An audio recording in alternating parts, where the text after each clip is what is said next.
Hello, everybody. I'm Howie Hawkins. I was the Green Party and the Socialist Party candidate for president in 2020. And this podcast, Green Socialist Notes, is about continuing to educate and advocate for the eco-socialist program that we ran on. And we are going to have a guest today. His name is Artem Chapeye. I think I'm pronouncing the last name right. He's an author, he's a leftist activist, and now a soldier in Ukraine. The problem is, and maybe because of the daylight savings time change coming up, I screwed up and told him to be on an hour from now. I have an email to him. Hopefully he gets it and comes on shortly. I'll wait to see if he responds. But in the meantime, so if nothing else, he'll probably be on in an hour. I apologize for that. That was my mistake. In the meantime, let me say a few words about the situation in Ukraine. I have a talk I'm giving tomorrow that I can draw on, and then take questions and answers. And maybe in the middle of this, Artem will show up. Otherwise, he'll be here in an hour. So I apologize for the screw up. It's all on me. Although I was on a European network in solidarity with Ukraine meeting where they invited North Americans, and their meeting, because they put out the wrong link, didn't start for an hour, and it still got a good number of people. So hopefully we can all roll with this. So let me say a few words about what the situation is in Ukraine as soon as I can. Got too many windows open here. Here's what I'm looking for. So, oh wait, I just got a response from Artem. Let's see what he says. He said, yep. I think he's saying, yep, that they don't come on in an hour. So that I'll take as the plan now. I'll go for a few minutes here because I know some of you came in at this time, and then maybe we can come back together in an hour. But, the situation in Ukraine right now with Trump's policy is, his position is, he now says he wants a ceasefire. I think that's because he just wants to say he stopped the war. He doesn't really care about Ukraine's self-determination or Russia's imperialism. He just wants to say you got to cease fire for bragging rights, like he's claiming all these peace deals, like in Gaza, which doesn't seem to be working out too well. He has been willing to force Ukraine to cede Russian-occupied territories. That's the last thing he said, just stop at the battle line and go home. Although he's also been open to the proposal that Steve Witkoff, his envoy to Moscow, has brought back after talking with Putin. And that is to freeze the battle lines except give Russia the rest of Donetsk province. But that's a non-starter for the Ukrainians. That would be given under Russian jurisdiction, another 250,000 Ukrainians, 250,000 people. And Putin, for his part, he's saying no to a ceasefire. He says he's still insisting on denazification, quote unquote, which means regime change in Ukraine. He wants a puppet regime. Demilitarization, which means Ukraine would not have the means to defend itself from further Russian attacks.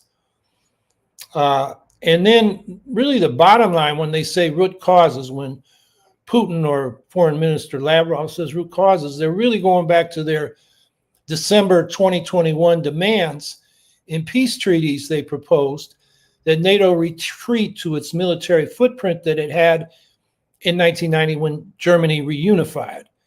And obviously that's a non-starter for countries like the Baltic states and Poland, who joined NATO because they were worried about Russian domination.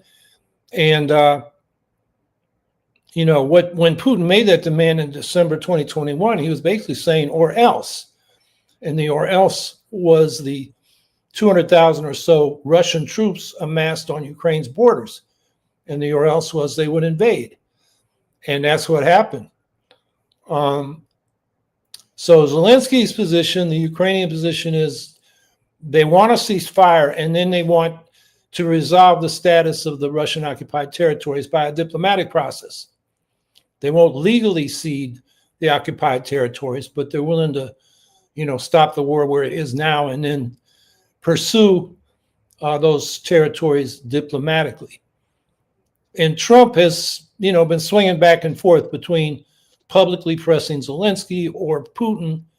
But in terms of Trump's actual policies, he's been pushing Ukraine and he's been soft on Russia. What's been negative for Ukraine is Trump has cut off all humanitarian, economic, and military aid from the United States to Ukraine. He's dismantled the government agencies that are monitoring and enforcing sanctions. For example, he defunded the Yale Humanitarian Laboratory, which had documented about 35,000 Ukrainian children that were abducted to Russia.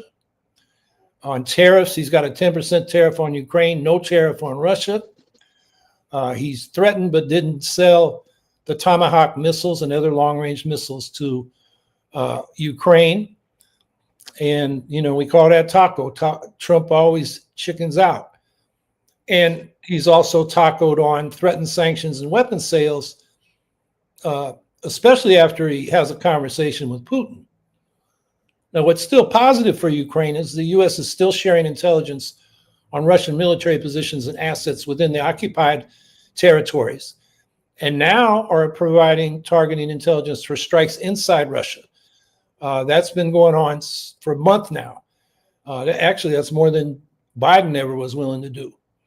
And Trump will let Europe buy many, but not all available weapon systems from the U.S. for Ukraine. So he's not giving aid, but he's willing to let the Europeans raise the money and buy it and give it to Ukraine, at least some weapon systems.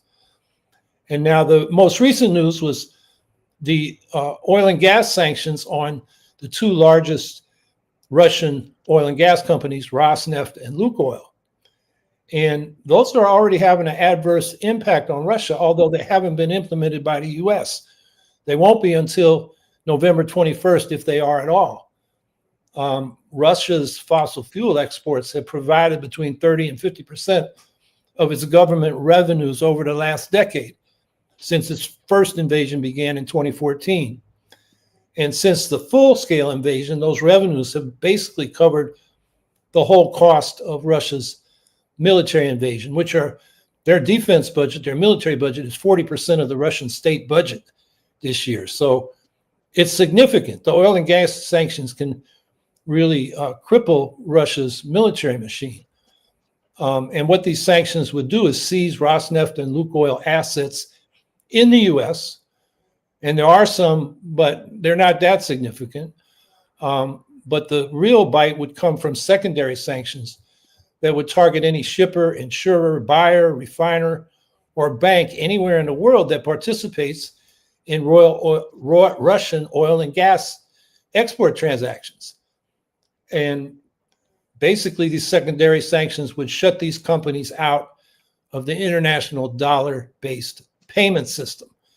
And few of these companies, certainly the big ones, cannot afford to do that. And the sanctions are already having an impact, I think significantly, because the EU and the UK instituted parallel sanctions. So Chinese state-owned oil companies, which purchase about 50% of Russia's oil exports, have already suspended imports of seaborne Russian oil. And in India, which purchases about 40% of Russia's oil exports, the two largest oil companies there have also suspended imports of seaborne Russian oil. And then Lukoil has announced it's selling its foreign subsidiaries. And actually, there's a deal on the table now. So I think, as I said, the EU and the UK instituted parallel sanctions. The EU also added another 112 tankers from Russia's shadow fleet to its prescribed list. So Russia's been getting this oil out in tankers that are they're shipping basically under false flags, but they can find out who they are. And then the EU also pledged to completely phase out Russian liquefied natural gas, LNG, by the end of next year, 2026. And that's been about half of Russia's LNG exports this year. And then in terms of the price, which is one of the things that deterred Biden from doing real oil and gas sanctions, the Saudis are ramping up their oil production to regain market share, which is keeping the price of oil the lowest it's been since Russia's full-scale invasion began. Now, Trump is sensitive to the rise, so if the oil prices do rise, Trump's going to taco again on these sanctions to fight off inflation. And of course, Russia will try to evade sanctions again by setting up, a network of shell companies that hide the Russian origin of oil and gas. But whether that works will depend really on how vigorously the U.S. enforces sanctions, and the U.K. and the EU. And of course, as I explained, Trump has not been enforcing the sanctions we already have, because the apparatus in the Treasury Department to do that has been dismantled. And as I said, the sanctions won't go into effect until November 21st, which is giving Putin more time to set up his shell companies and again have a call and sweet talk Trump into another taco. And the language of the U.S. sanctions that would take effect on November 21st are the language of may, not shall, which gives Trump the discretion to follow through or give Putin his taco.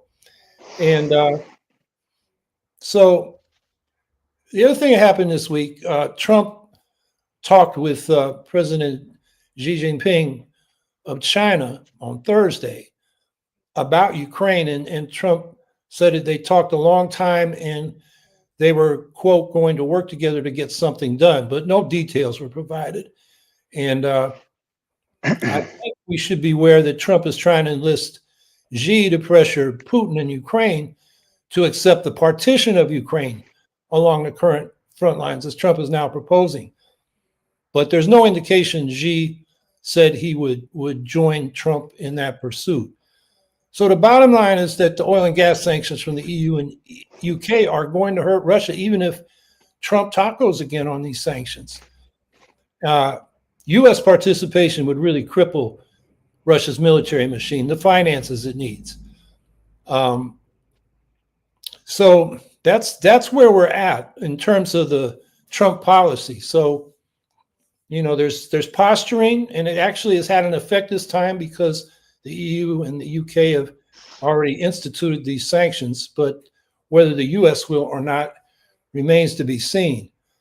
And just to sum up what I've been saying, when I do this talk tomorrow, I'm going to go into more detail, but the economic situation of the two countries, Ukraine is broke. I mean, they depend on foreign contributions to meet their budget. Their deficit this year is 53 billion, or about 20% of its GDP. The Europeans say they're going to cover the difference. The U.S. has stopped. There was talk about a so-called reparations loan because Ukraine would repay it with reparation payments from Russia after the war, which is highly unlikely. But the basis for that would be the $140 billion in Russian frozen assets held by Euroclear in Brussels. And Euroclear settles and clears securities trades on European exchanges. And Russia has a lot of investment, 140 billion in that market. And so Euroclear is holding those assets as custodians, and Russia doesn't have access to them. And the question is whether that can be the basis for lending the money to Ukraine it needs. And so far, Belgium, which hosts Euroclear, is saying no, but they're working on the details and going to look at it again in December. That's the EU. Meanwhile, Russia's situation is deteriorating fast. Its inflation is running at 8%. Its central bank interest rate is 17%. It's really dependent on China. 35 to 40% of Russia's trade is with China. And they're in a situation where there could be a run on the banks because Putin forced the banks to make loans to their arms industry, and the arms industry is not profitable enough to pay them back. So they could have, a run on the banks, a banking crisis. And the bottom line is if they aren't able to sell their oil and gas, they're not going to be able to fund their military machine. And then I could talk about the military situation, but I'm going to stop there because I don't want to take a long time now.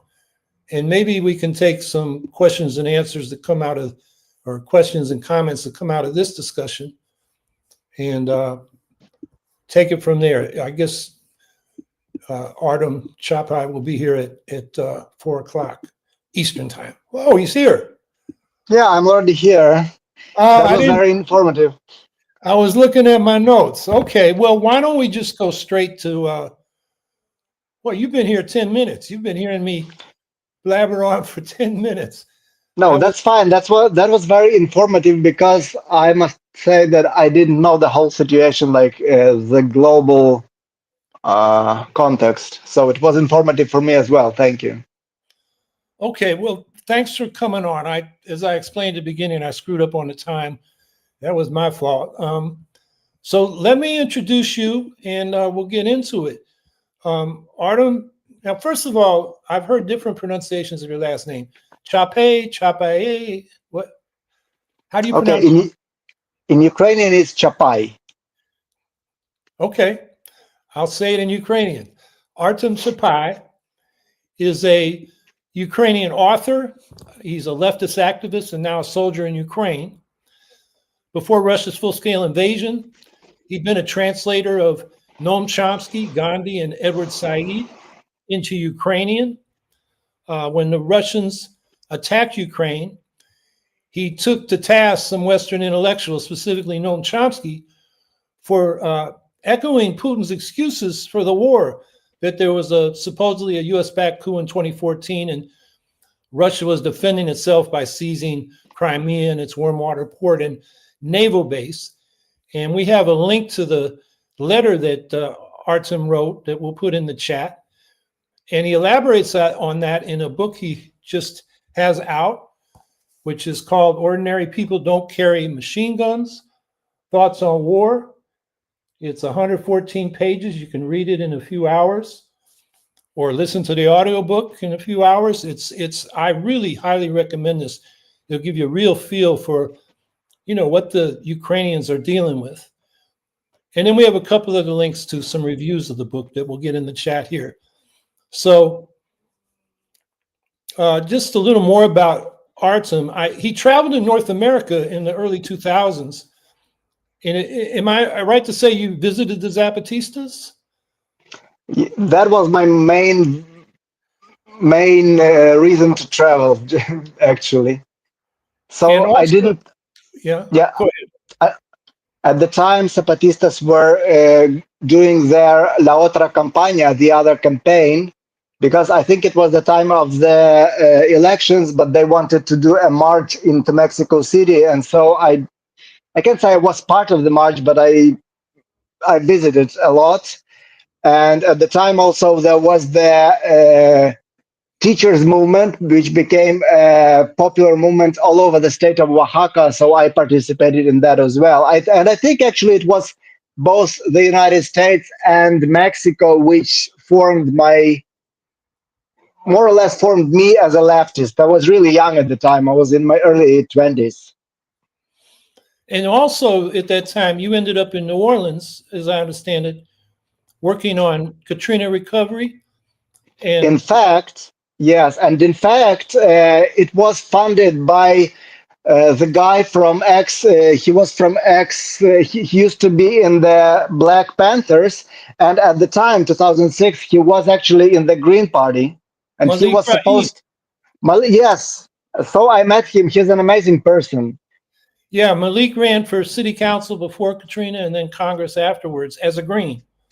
Yep. Yeah, he moved into my neighborhood in the San Francisco Bay Area just before I left to go east to go to college. So I didn't meet him then, but I met him in the early 2000s.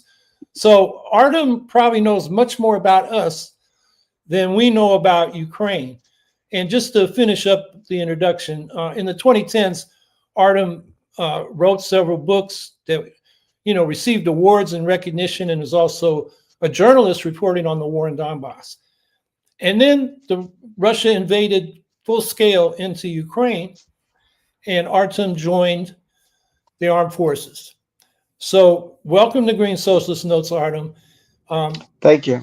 And why don't you start by just telling us, what's going on in Ukraine now? How are the people feeling? What's the situation?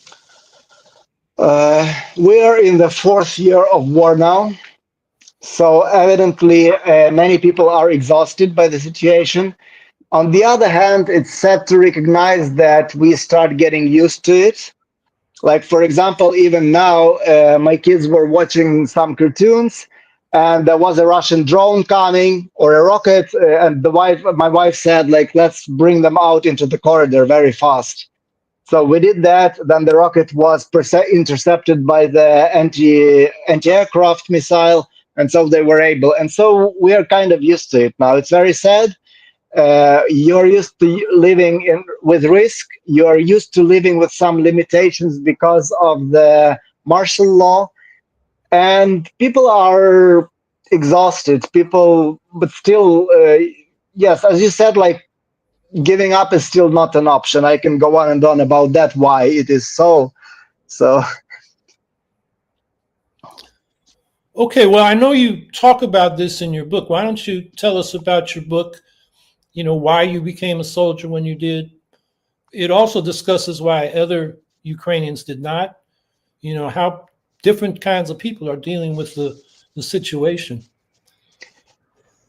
yes, you have to be acceptant about different kinds of people. As I was discussing in the book, before that, I translated Mahatma Gandhi, the book which is titled Satyagraha in South Africa, about his methods of nonviolent struggle. And it was my choice to translate this book, and I really liked the idea of struggling basically without losing lives. So, and at the moment, I was a writer, but of course I didn't earn enough as a writer. So at the moment when the war started, I worked as a journalist, basically writing news. And my first instinct when I heard the explosions was like, we are late. My website was late and we have to write about it all. And then only after I wrote several news articles, like short news, uh, I caught myself with the thought of what the hell am I doing? Like, the Russians are actually now advancing on my hometown. I was living in Kiev. On Near my home, you could hear the explosions all over, and my kids are sleeping there. And as I discussed in the book, I was very much into hiking, and so we had this very peculiar tradition at home that we used to set up a tent right in the living room, and so my kids were living in that tent because I liked to go to sleep together with them, just to hug them in my arms. And when the war started, of course, the first thought was to evacuate the kids. It was during this evacuation process, which lasted for me about 3 days, because I had to go all the way from Kiev, and there were traffic jams, there were millions of refugees, and I had to go all the way to the western town where my parents lived. And during these 3 days, several things happened, I think, or rather, it was that a lot of thoughts were happening. On the first day, we witnessed how we were escaping, and there were young boys on the armor of the tanks and armored personnel machines. And I was thinking that these boys are actually going to defend my children now, while I am running away. This was one of the thoughts. The other thought was the other thing, which in retrospect it seems crucial, was that we stayed with a farmer who for me represented like this really real, like deep and silent Ukraine. One of these people you don't see on television, people who don't talk on podcasts. And on the very next evening, he was already mobilized because he served in the army before. And I realized at that moment that it will be probably mostly the unprivileged, the workers, the farmers, I don't know, like supermarket people who will bear most of the burden of the war. And for me now, the question was like, always considered myself a pacifist.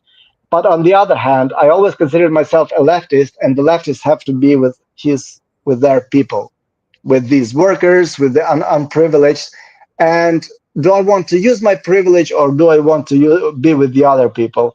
And I think this thought, like trying to live up to what you believed, basically of being a left-wing person, was the thing that brought me to the army. And I must say now that in Ukraine, I think similarly to the US, the left is rather weak. But from what I know, like most left-wing people, like anarchists, Marxists, whatever, like socialists, most of them joined the armed forces, either the armed forces or the National Guard. I mean, generally, they joined the resistance. And that was very crucial for me. So the main thing, I think, was like, because a moment comes in your life when you have to decide whether being a left-wing person was just like your identity politics, or whether you want to live up to that, whether you want to be with the people when the people has to fight this cruel and atrocious war. Well, like I said, I think people should read the book. I'll put it up there. Yep.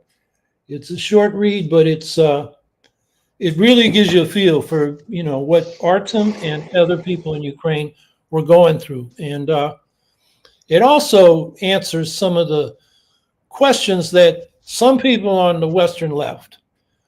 And let's be real, it's the same narratives from the Kremlin that the MAGA Republicans and the anti-interventionist, well-funded, influential libertarian right in this country promulgate. So why don't I just ask you a few of those questions as a devil's advocate? Yes, I already addressed some of them in the book itself too, because this was happening from the very beginning. Yeah. Well, let's let people hear it right now, because one of the common things is this is just a proxy war between the U.S. and NATO and Russia, and we shouldn't have anything to do with it. This thinking itself is imperialist. Like, this is left-wing imperialist thinking. This is very self-centered, calling a whole country a proxy. You can notice that when Biden was voted out and Trump was voted in Ukraine, it didn't matter much. Like, the radical change in the position of the United States didn't matter for Ukraine a lot. Of course, it complicated things for us, but we have our own struggle. And for us, we see this as the struggle for independence, and maybe even, unfortunately, the struggle for our existence. So thinking that there is such a thing as a proxy war where 40 million people participate is being self-centered. It's like you have to realize that not the whole world is revolving around the US. That there are other countries, and that smaller countries also have their own interests. Like in our case, the interest for survival. And of course, we realize that the West does help us a lot. We see it, that the West does it for its own interest. Many people in Europe understand that we are now as if like a shield, protecting even the West, unfortunately, with our own lives. And you can see that the people who support us most now are the Baltic countries, the Nordic countries. So some people who are like the closest to Russia, because they realize that they may be the next. For us Ukrainians, unfortunately, this is only a thing of our survival. And yes, we use the weapons that are being sent from the West. We don't have other options. And yes, we do value, and we are very grateful for all the support from everybody. For us, however, this is our own struggle. And if people like Noam Chomsky would try to dig deeply into the history, the local history, rather than being egotistically concentrated on the American politics, they would understand what this is. Yeah, I can vouch. I was in Kyiv when Trump was elected. And while the leftists who were hosting me weren't, they were very depressed about that because they know Trump and Putin represent the international, global right. But ordinary people I met, a lot of them were saying Biden was only half supporting us. Will Trump be better? They'd ask me, is he going to be better? And I, said, I don't think so, but, we'll soon find out. And, he wasn't better. But I have an anecdote about it. Like, as you know, many people in Ukraine are really scared to participate, and they're now hiding not to be mobilized. And my friend's relative, he was hiding like in his home for years, basically putting himself under house arrest. And on the day that Trump was elected, he started like uh, singing and dancing in his own apartment because he thought that now it will be over. Many people in Ukraine, like many people in the United States, they did believe Trump's promises, or I think they not so much did they believe, but it was a wishful thinking. Like people wanted to believe that Trump would fulfill his promises. yeah, the sense I get now from polling I've seen is Trump, maybe half the country thought Trump might be better, and now very few do. Um, You know what?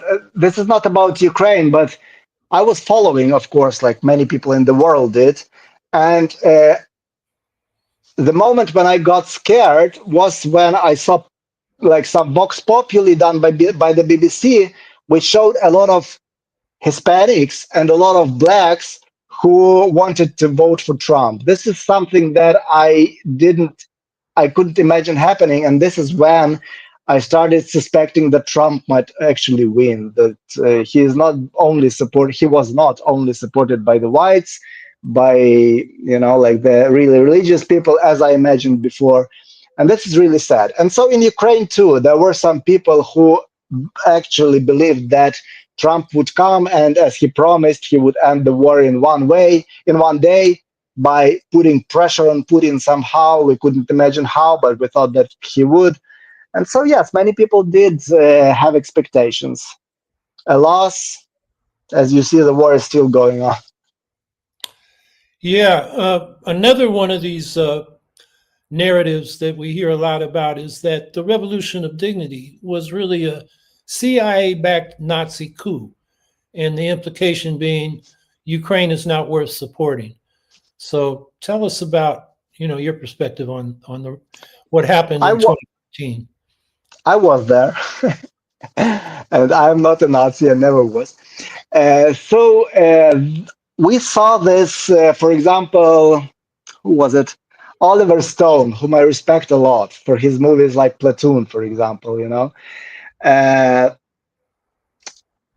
This is overestimating the CIA, first. And secondly, this is again very imperialist of people to think like that you can actually stage a coup where millions of people would participate. We had our own interest once again. Like, there were, I think, half of the population supported that, as you call, coup. We saw it as our own revolution. And I may imagine that it was taken gladly by some people in the West, but again, we had our own interests. Like, I remember how this happened to me. Actually, I was abroad. I was in Europe at the time when this happened, and what happened, as we saw it, was Putin actually trying to, or successfully pressing our then president, who we were already fed up with because he was very corrupt and authoritarian too. And so Putin pressed him into basically cutting all ties with the West and getting closer to Russia. We saw it as Putin's attempt to recolonize Ukraine, because unlike what many people think, we see Ukraine as having been colonized. So Russia, the Russian Empire, did the better thing than the more efficient thing than other empires did. It colonized peoples like around. It colonized the weaker peoples in Siberia, who are still colonized, in the Caucasus region, in Kazakhstan, in Central Asia, like just neighbors. And so it's easier to remain that. And Russia, as we see it, as the Baltic see it, is still has its imperialist ambition. Like Putin, who is a capitalist, and the country which he rules is a very capitalist, he still thinks that the collapse of the Soviet Union was a bad thing. And I think the problem in the West is that people still confuse Soviet and Russian a lot. And you can see it like in popular culture, you can see it in all movies where saying Soviet means Russia. And people don't realize that the Soviet Union was not equal to all nations that comprised it. That there was the central colonizing power. And so it so happened that Soviet Union basically uh, inherited the same borders that Russian Empire had. It just so happened. And so we saw it that in 1991, we, like many other countries, received our independence. What then happened was Russian attempts to recolonize. And Russia did this very successfully, unfortunately, in Belarus. Belarus is now efficiently a Russian colony. It's almost not a country in itself. It's very sad. You also have to remember that Russia had invaded Georgia before Ukraine. People just tend, the country of Georgia, people just tend not to notice it. And in Georgia, Russia actually succeeded in forcing its policy.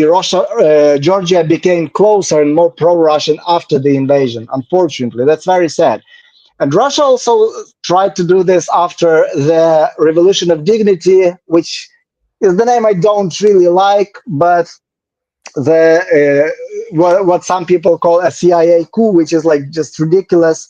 Russia already started like invading again. This is something, by the way, Noam Chomsky, and that's very sad to hear from a fellow leftist, tries to understand this imperialism. Like they needed to invade Crimea. That would be like saying that the United States need to invade Baja California and take it away from Mexico to have the whole of California. This is the same. You have to realize there's more than one imperialism in this world. China is effectively being an imperialist all over Africa now, like the quiet imperialism.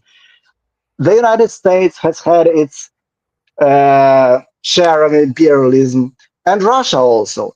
And I understand, I was just in the United States a week ago. I just came back, and I was explained why this deep mistrust of anything that the US is involved in, because it doesn't necessarily that people are only repeating the Russian propaganda. It's because people like Americans are traumatized because America did intervene in an imperialist way in other countries. Like take the Contras in Nicaragua, take the attempt in the Bay of Pigs in Cuba, take Iraq, for example, right?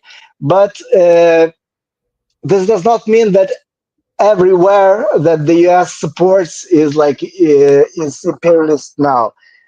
For us, to be honest, it doesn't matter much what the US think about us. What matters is what we do about our own destiny,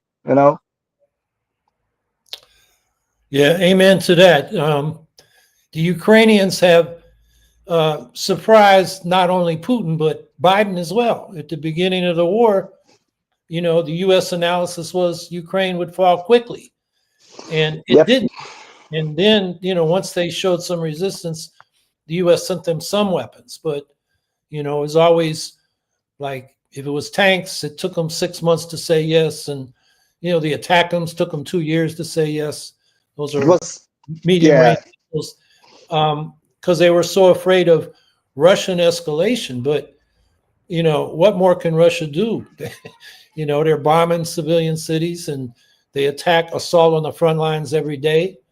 The fear was nuclear, but that would be suicidal for Trump. I mean, it just would make no, I mean, for Putin, it would make no sense. Anyway, okay, then we get this other claim that the U.S. is and NATO are escalating the war when they send weapons to Ukraine. And won't the war just stop if the West stops sending Ukraine weapons?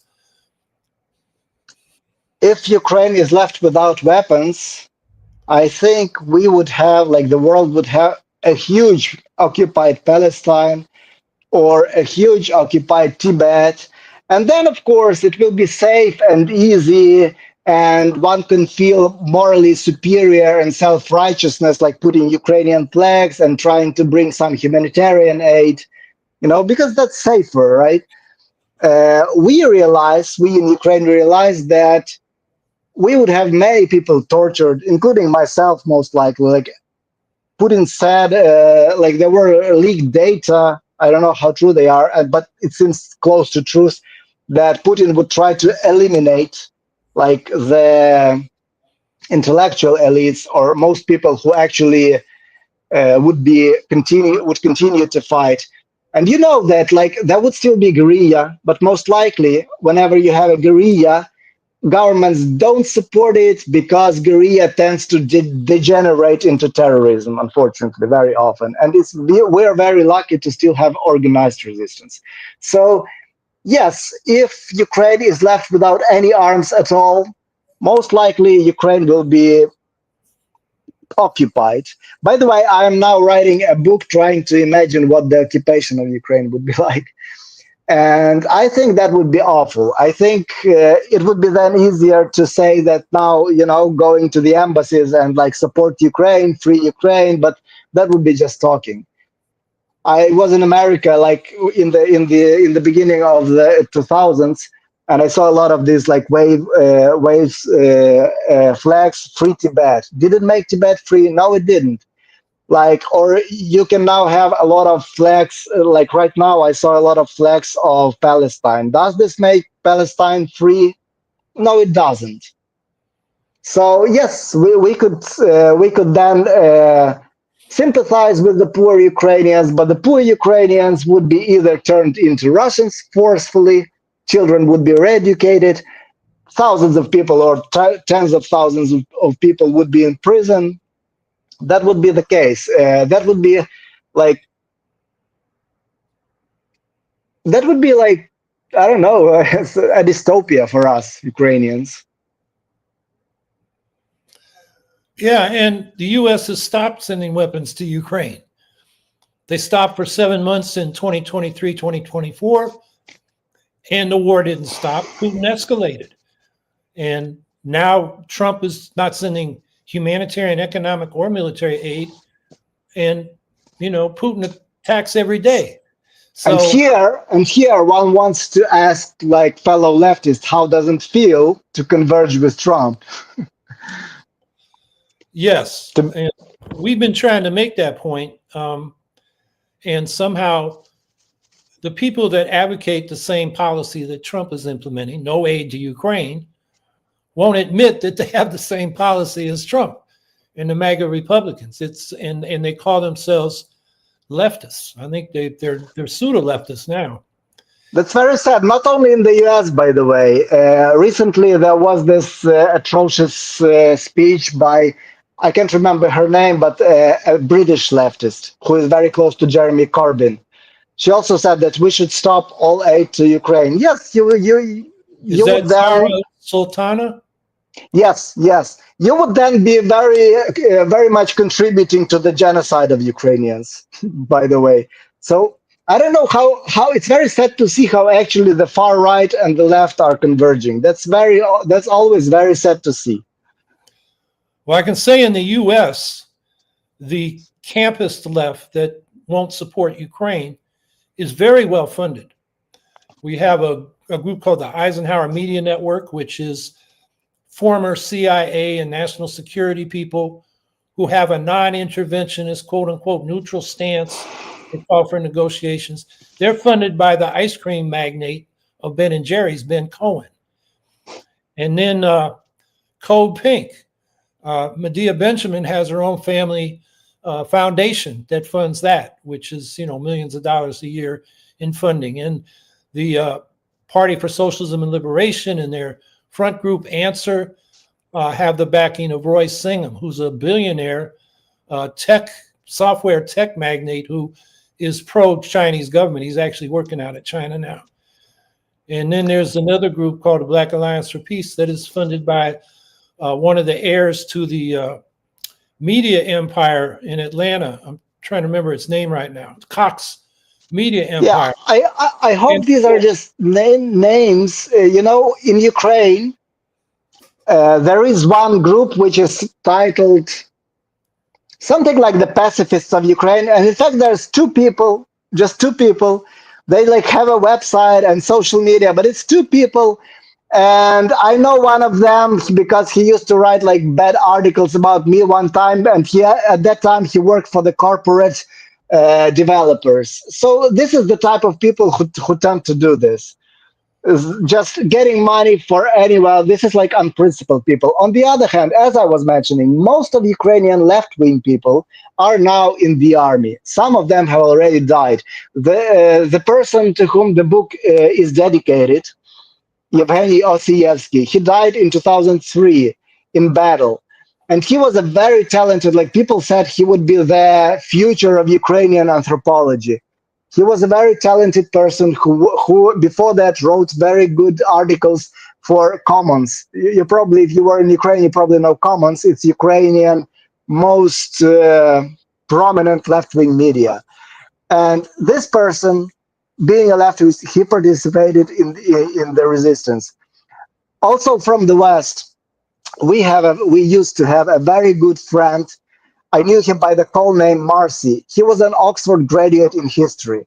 Before Ukraine, he used to fight with the Kurdish army Rojava against the ISIS because he understood what was at stake. By the way, that was also violent resistance. And the people there knew what was at stake. And now, then he came here to Ukraine. He fought for against the authoritarianism, the Russian Empire. Unfortunately, he died in battle also. It was also already after I wrote this book. I didn't mention it in the book. And he was a British leftist. He was a British Marxist. So these are the real people. And the people who who call themselves for peace, but instead support one imperialism against another imperialism, that's not for peace. That's just for an imperialism. Yeah, and we have pacifists in the U.S. who just on principle, no weapons to Ukraine because they don't believe weapons are useful anywhere. And I challenge them, well, support Ukraine nonviolently, support the oil and gas sanctions, support humanitarian aid. And those people, they're posturing because they don't follow through and do those things. It's in Ukraine, if you just talk about only sanctions and economic sanctions, in Ukraine there's a saying which says, while the fat man will go slim, the slim man will die of hunger. And this is the case with just economic sanctions. Until Russia is hit by only economic sanctions without being repelled, the whole of Ukraine would be just occupied. That would be too late. So I see in the chat, Andrew Miracle says, can I ask a question? Yeah, put it Sure. in the chat and we'll answer it. And why don't we go to some of the comments and questions that are in the chat. So Rachel Atwood, she asks or says, a lot of my colleagues in Kyiv in 2020 didn't understand why I was so relieved that Trump lost then. I had to explain the role of Ukraine in Trump's 2019 impeachment to them. So that's where Trump tried to shake down Zelensky to get dirt on Biden. Yeah, we don't remember much about it, but yeah, we remember how he tried to pressure Zelensky on something. But for us, this was not the major issue. I mean, we have our own politics. We don't follow that close what is happening in the US. You can see now how, yes, there was this meltdown between Zelensky and Trump. Still, Zelensky tries to like reconcile because we have to, like be diplomatic, or the government has to be diplomatic. So yes, I must say that I'm also very disappointed to see how many actually both Ukrainians and Russians are abroad supported Trump. This is something very difficult for me to understand, as it was difficult for me to understand how the blacks or the Latinos, or I remember like there was a story about an Iranian person, an Iranian migrant who voted for Trump. Then she was detained by the ICE, and she still said that they will figure it out. Like there's the bad guys and there's me. So sometimes it's very difficult. Sometimes, as I think it's very well known, like from the left wing theory since the 19th century, that very often people support politicians like against their own interests, against their class interests, against their personal interests in general. People are really easily deceived and manipulated. Yeah, unfortunately, although I think a lot of the people that, uh, like in the Black and Latino communities and immigrant communities that are now getting deported, including Ukrainians and Russians, are being deported now by ICE. Uh, they're having second thoughts. I know we have a lot of Ukrainians of going back four generations here in New York, upstate, Syracuse, Buffalo, Utica, and they tend to be conservative Republicans. So they wanted to believe the best from Trump. But since Trump got in, they've really got pissed at Trump. They are angry with Trump because Trump is not helping Ukraine. Yeah. Yeah, every time, there's wishful thinking that maybe he has some master plan. He's just like so cunning that we don't see it. But that's I more and more I feel this is wishful thinking. Anyways, like going back from America to Ukraine, I think that Ukraine would be forced to fight just as long as we can, regardless of whether the US support us or doesn't. This is very sad for us to realize.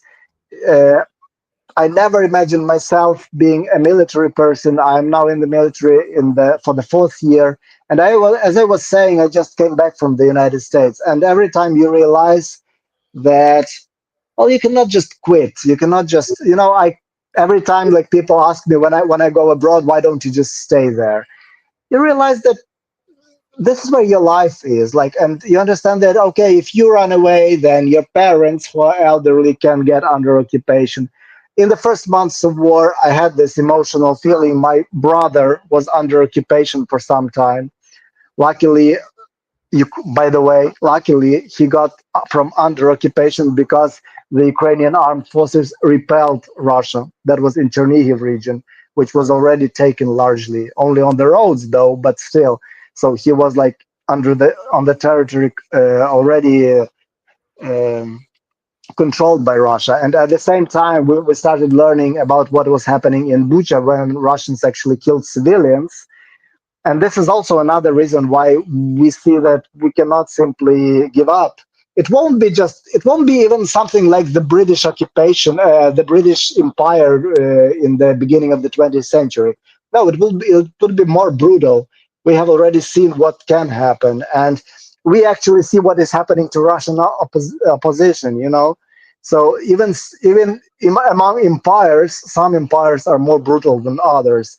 And so we understand that just as long as we can, we have to continue, regardless of whether the US will support us or not, regardless whether some leftist will think that we are Nazis or some other bullshit which is actually promoted by Russia. And I don't know how it's not obvious that here you have an ex metropoly trying to get an ex colony back. Yes, Russia talks a lot about like the expansion of NATO in the east, but you can see that Russia didn't mind when Finland like joined the NATO. Finland or Sweden, which was neutral for, I think, more than 150 years, because they got scared, because they went under the umbrella. So, and Russia didn't mind that. Instead, Russia attacked its ex-colony. And it was similar to how Russia, maybe not many Americans remember this, but I'm sure you do. Before that, the Soviet Union similarly invaded Hungary when Hungary tried to become more de-Stalinized than necessary. Then, under Brezhnev times, the Soviet Union invaded again the Czechoslovakia because it was becoming not socialist, not in the Soviet line. And this is something similar that happened here. Only here, there is not even any ideology. It's only about control and domination. I am now reading Slavoj Žižek, by the way, who, unlike Chomsky, supported Ukraine. And Slavoj Žižek says that, you know how sometimes in the cartoons you can see a cat running until the cat notices there's no ground under him and that he falls. And he believes that the same thing is happening with some ideologies and some state apparatuses. And I think this is something that is now happening to the Russian imperialism, that it's trying to get back, but it's anachronistic. Like the empire which started to collapse cannot go back and become strong again. Unfortunately, it is us Ukrainians who have to prove this. Unfortunately, it's us who have to remind the Russian imperialism that there's no ground under it anymore. And it's very sad for us, of course. I would rather live in a generation like which never had to fight. You know, I'm very jealous of European baby boomers, the people who were born after World War II. And by the time something serious started happening right now, they're already retired, so they never had to fight. You in America, yeah, I know that you were in Vietnam, you were forced to go. So, but European baby boomers seem to be like the luckiest generation. They had 1968 at the time when they were young. Then at the time when they were like supposed to go into the mid crisis, they had the reunification of Germany, then the collapse of, well, I don't know what they thought, but for us it was the collapse of the empire. I remember like I was 9 years old when Soviet Union was collapsing. We did not feel that we were losing something.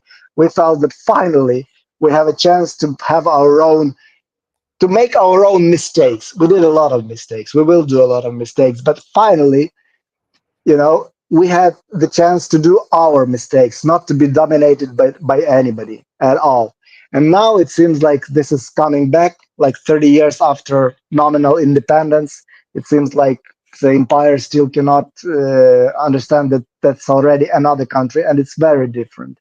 Putin is quite correct in saying that Ukraine is anti-Russia. I could feel how we were diverging like during my lifetime. Still, like in the 90s, when I was coming to Russia and Belarus, it was more or less the same. But then what happened? Actually, Putin got elected.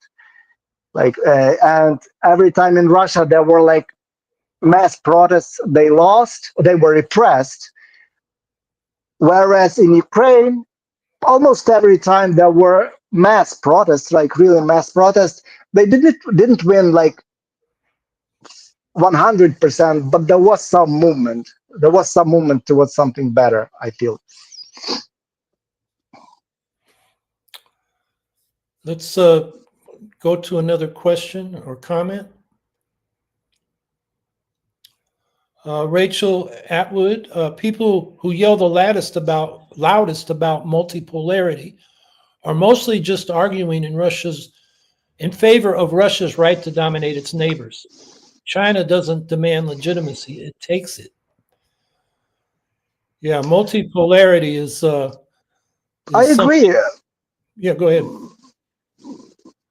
Yeah, very often people who yell about multipolarity, I also think this is an imperialist thinking, because this means that basically the right of empires to divide the world between themselves. Like, what does it mean? It means like let Russia have its sphere of influence. Let America have its sphere of influence and let China have its sphere of influence. But what the hell is a sphere of influence at all? There's like 180 independent countries, and each of them, except the three, as I see now, imperialist countries, each of them just want to have their own life. And all this talking about spheres of influence or like multipolarity, this is basically just, you even mentioned the word partition when you were talking, Lo, and this is painful for us because people in America may not remember partitions already happened. There was the three infamous partitions of Poland by the three empires of the time: the Russian Empire, the Austro-Hungarian Empire in the 18th and 19th century, and the German, basically, empire, Prussia. So there were like partitions of Poland before, and now it seems like people are discussing future partitions of Ukraine, a country of its own, with its own problems, yes, its own like imperfections. By the way, my previous book was actually about imperfections, about the imperfections of this country, because I never, well, we never tried to imagine our country as like the land of the free and stuff like that. So, but still, we want agency, and we don't want to be explained away, as a territory to be contested between the Russian Empire, the NATO, or China, or whoever. We don't want to be partitioned. We don't want to be contested. We just want to be left to have our own destiny, to make our own mistakes, but to do our own thing and to decide our own future. Yeah, we had a discussion of multipolarity on this podcast a few weeks ago with Patrick Bond from South Africa. I don't know if you're familiar with him. He's a political economist, analyst of global imperialism. And he says what we need is not a multipolar world, which would be a multi-imperialist world. Exactly. We need an anti-polar world where every country has sovereignty, equal sovereignty, and is not dominated by others. And that should be the goal. That's a very good metaphor, right? So let's see what else we got here. Andrew Miracle, he put his question in the chat. Why should I leave the Democratic Party, and how can I get involved with my local Green Party in Kentucky? That's for you. That's for me. Look, in the last election, you had a choice at the presidential level between fascism and genocide.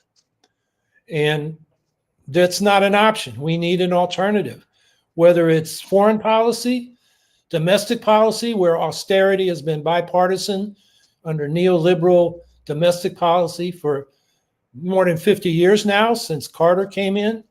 Actually, I can tell you about something Johnson did. He switched from public housing to subsidizing developers to build affordable housing, which didn't lead to much affordable housing. So that's the Democratic Party. And then the climate question. The Democrats are not, they don't deny there's climate change, but when they come up with a policy like the Inflation Reduction Act, it doesn't really solve the problem. So we need an alternative. And I don't think we can do it. I ran for president, but that wasn't about replacing the president. That was about building the movement. And we got to build it from below. So the way to get involved with your local Green Party in Kentucky, just what I can tell you on this podcast is go online, look for, if there's a website for the Kentucky Party, contact them through that. If not, contact the National Party, and you'll get referred to people in Kentucky. And they'll tell you, what's going on in Kentucky. And if that doesn't work, I'm trying to think. Yeah, I know some people in Kentucky. You can contact me. I'm not hard to find. If you go to howiehawkins.org or .us, there's a way to contact, I think, still on that presidential campaign website. So, or just hhawkins@igc.org. Send me an email and I'll see what I can do to help you. So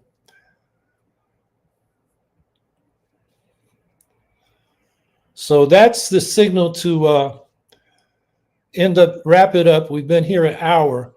I'm just wondering if we should say a few more minutes for people that might have heard my introduction at 3 o'clock Eastern time and came back at 4 o'clock and may have some questions or comments, or but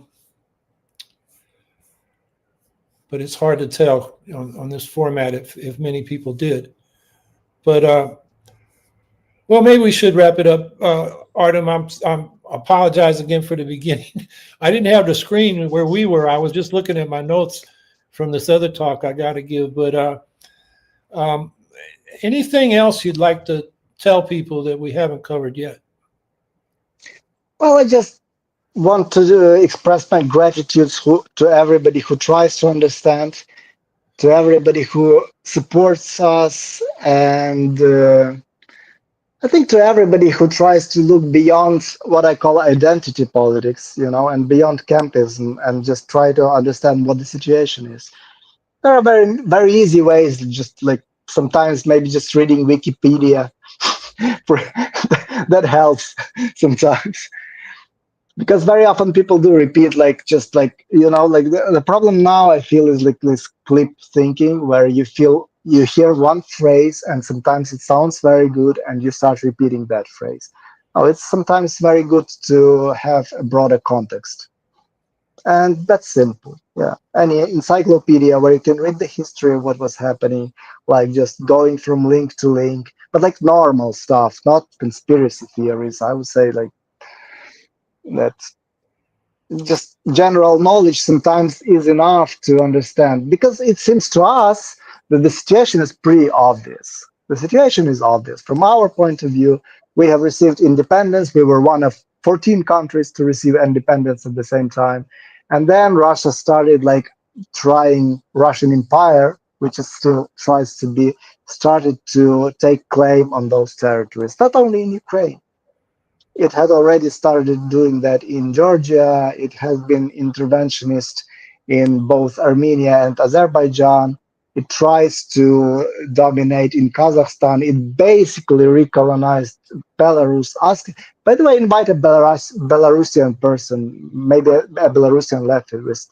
There are many people from Belarus who are on the left who actually came to Ukraine to also fight. So that would be interesting. Try inviting somebody, like I'm sure there are leftists from the Baltic countries who have not been attacked, luckily for them, but who can explain things to you. Maybe the Finnish people too. It was very interesting for us how Russia claimed that it doesn't want NATO getting closer to its border. Ukraine was actually never even on the plan for NATO. But then like Finland, which has the longest border with Russia, just joined NATO, as I understand, just in case. And Russia said they didn't mind. So it's not about NATO, it's just what Putin says. It's about trying to reclaim for us, for me, I don't know. It's just like about Putin trying to remain in the history of Russia and as one of these, as they call it, the gatherers of lands. Like imagine like the Russians have this title for their rulers, the gatherers of lands. And the greatest gatherers of lands are considered Ivan the Terrible, Peter the Great, and I guess now Putin wants to be the third one. And the title itself, like Gatherer of Lands, it's imperialist. It's like making the territory bigger. And gathering of lands of who? Of other peoples. Yeah, I think one way to help Americans understand Russia as an imperialist country is to realize, as you mentioned earlier, they didn't go overseas so much. They tried. They did try to get to Africa. They did try to get to Hawaii at one point, but mainly they just started taking territory adjacent to them, like the Americans did, crossing. Yeah, I wanted to say that it's like the Americans going to the west, the Russians going like to the east then, and then like to the south. It's like the United States starting like by taking the indigenous territories. Same with Russia, just going the other direction. And they met in Alaska. And there's an article by Michael Casey that people might be able to find, where he describes the genocidal practices of the Russian imperialists to the native people in Alaska in the 19th century. That was just as bad as what the Americans did to indigenous people in the lower 48. And so I remember one of Putin's speeches justifying going into Ukraine and speaking to the global South, saying the West is colonial and we're anti-colonial. And I'm Yeah, thinking, God, how can he say that? And that gets back to your original point. Americans, and particularly those people that buy the Russian narratives, they're just taking formulas off the shelf. America's that's imperial. what I was talking. Yeah, like just taking phrases which sound nice and not thinking like broader. Yeah, if the U.S. is doing anything, we should oppose it, which, given our history from Vietnam to Iraq and more, a lot more than that, most of the time you're going to be right, but sometimes wrong. I mean, we supported the Kurds against ISIS. And, that was probably not so much for the liberation of the Kurds as for defeating ISIS and increasing our influence in the Middle East. But in that fight, we were on the right side. So you got to look at the concrete situation. So I agree with you. People need to looking at a situation like Ukraine, need to, learn about Ukraine. Don't just pull your formula off the shelf. And I appreciate your suggestion about having Belarusians and Baltics and Finns come on the program and talk about their situation. We have had Georgians, given the situation they're dealing with, and they are still demonstrating now for over 300. It'll be just about 365 days this month, and they're still out on the streets. So that is something I want to get a guest back on to talk about that. So I think that's a good suggestion. So once again, Artem, thanks for coming on. Let me plug your book one more time. There it is. It's really it's a read that gives you a feel for what's going on in Ukraine, and from a personal level as well as the factual background. I listened to the audiobook too. It's easy to listen to, so I really urge people to do that. And next week, I don't have a guest planned. We can do questions and answers and comments and talk about, there's so much going on with Trump. He's about to start a war against Venezuela. The ICE raids are getting worse. They're bringing Border Patrol, which is even more brutal than ICE, to lead those raids. People's food stamps, right now they're frozen. There's a court order saying they should be unfrozen, but we'll see. There's just so much to talk about. So we'll be here next week at the same time. And Can I share one impression? sure. I was in New York for a week just now, and even after Europe, you can see like how much inequality there is. Like, for example, you are invited to some party where people say, "Oh, you should wear something smarter than a T-shirt," because everyone around was wearing like tuxedos and like this ties. And then you go outside at about 10 p.m. or 11 p.m. and you see so much unhappiness. And I even saw this, well, I think metaphorically as a writer, as slow death in the streets. Like you go in the subway, and for me as a European, like being fresh in the US, the inequality is so much more, not just visible, it's just like outrageous. It's everywhere. There's these parties with higher class people, and then right outside, like in the subway, you see people actually slowly dying in the streets of hunger, or I don't know, because just being too poor to afford a living. And this is very visible. Like, I mean, the European Union, Ukraine are very capitalist countries, but in America, the divide is so steep, and it was just painful to watch. I was just like, how do people come to New York as tourists and don't mention it? I saw a similar thing in another form in New Delhi in India, and this was very strange thought for me to compare New York to New Delhi. But this is what I felt. It was just like an emotional impression, of course, but it was sad to watch. Yes, and that's, I hope Andrew Miracle's listening to that, because that's why we need something beside the Democrats and the Republicans. The Democrats have had the power, and they have not. If you look at every Republican regression in terms of social benefits and fair taxation, After the Republicans did it, when the Democrats got power back, they didn't reverse it. Like the Trump tax cuts. The Bush tax cuts were not reversed by Obama. The Trump tax cuts were not reversed by Biden. And now we got more Trump tax cuts. And so we need a political alternative. So that's why we're here. And once again, Artem, thanks for coming. And thank you for inviting me. It has been an honor. Yep. And actually, the Ukrainian Greens are talking about hosting a international conference of Greens to support Ukraine in Ukraine. So I may get back to Ukraine. And would be a good idea. And one more thought, maybe you would be interested. There's Daria Tsimbaluk, who is a Ukrainian writer. She's now in America, as far as I know, and she wrote a book which is titled Ecocide in Ukraine, because this is also a very important issue, how the war is badly influencing the climate of, not the climate, like the environment of Ukraine, because this is a lot of, this is a pain. Sometimes the videos are painful to watch.